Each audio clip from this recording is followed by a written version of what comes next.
হে রাজন, তার পুত্রদের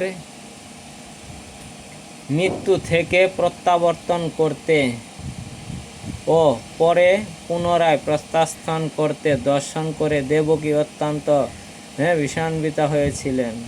তিনি সিদ্ধান্তে এলেন যে এই সকল ছিল কৃষ্ণের দ্বারা রচিত এক মায়া মাত্র। এখানে দেবকী মাতা বুঝতে পারলেন যে এই যে ছেলেগুলা আসলো আবার চলে গেল, এগুলা কি হচ্ছে, এটা কৃষ্ণের ধারায় রচিত একটা মায়ার লীলা। হে ভরতকুল কুরুনন্দন, অসীম সৌর্যের অধীশ্বর পরমাত্মা শ্রীকৃষ্ণ এই ধরনের অসংখ্য লীলা সম্পাদন করছেন, এটা দেবকী বুঝতে পারতেছেন।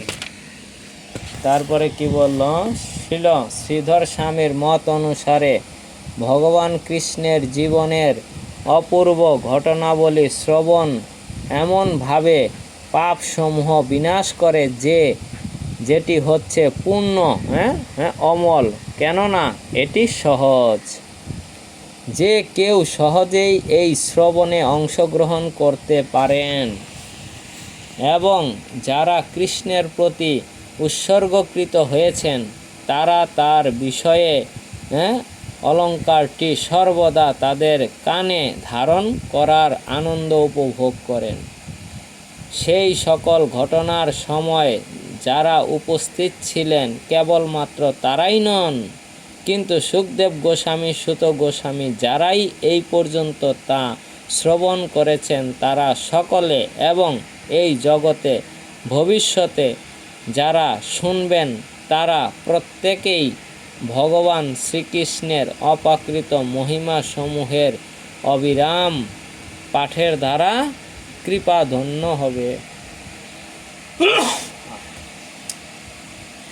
তা আমাদের এই লীলাটা আমরা যারা শ্রবণ করলাম তা বলছে কি আমরা কি করি, সর্বদাই কানে হেডফোন লাগিয়ে রাখি নাকি? যারা খুব গান প্রিয় ব্যক্তি দেখবেন সর্বদাই দুই কানের মাঝখানে দিয়ে রাখে। তা বলছে আমরা যদি এই যে লীলাটা শ্রবণ করলাম এটা যদি আমরা তদ্রুপ ওই রকম কর্ণে বলা হচ্ছে কি কর্ণে আমরা সর্বদাই কি করি, এটা পুনরায় রিপিট করি বা বারবার স্মরণ করি, তাহলে আমরা কি হবে, আমাদের পাপ ক্ষয় হবে।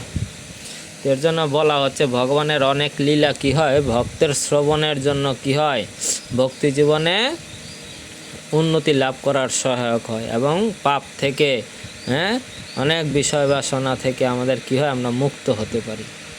এর জন্যে আমাদের কি করতে হবে, ভাগবতম অধ্যয়ন করতে হবে। আর ভাগবতম যদি অধ্যয়ন করি আমাদের রুচি আসবে, খারাপ দিকে মতিটা কমে যাবে, অন্য দিকে আমাদের বাসনা থাকবে না। নাহলে সারাদিন হ্যান্ডফোন, নানান অ্যাপস, প্রতিটা অ্যাপস যদি আপনার একটা করে বন্ধু হয়, সেই প্রতিটা অ্যাপসের ভিতরে কত রকমের কি আছে, বন্ধু আছে, তাহলে আসল বন্ধুকে আর ভালোবাসা হইল না, এই কৃষ্ণ বন্ধুটাকে সাথে আর ভালোবাসা হইল না, হইল কি এই জড় জগতের। তাই এটার জন্য আবার পুনরায় আসতে হবে, পাপও করতে হবে। এর জন্য কান দিয়ে কি করা উচিত, ভগবানের লীলা কীর্তন শ্রবণ করা উচিত। এখানে বলছে সুখদেব গোস্বামী, সুত গোস্বামী যারাই এই পর্যন্ত শ্রবণ করেছেন শুধু তারা সকলে এবং এই জগতের ভবিষ্যতে যারা শুনবে, দেখেন অলরেডি শুনে ফেলেছে। যেমন হচ্ছে কি যেই কোনো একটা সিনেমা আমরা একবার দেখেছি, দ্বিতীয়বার হয়তো দেখতে মন চাবে, তৃতীয়বার আর মনে চাইবে না, চতুর্থবার বিরক্ত লাগবে, ফেলে দাও।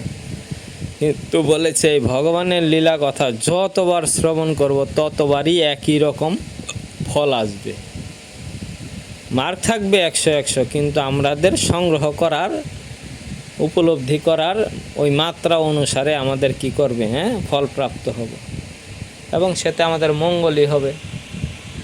তাহলে আমাদের উচিত সবাইকে এই গীতা ভাগবতম অধ্যয়ন করা।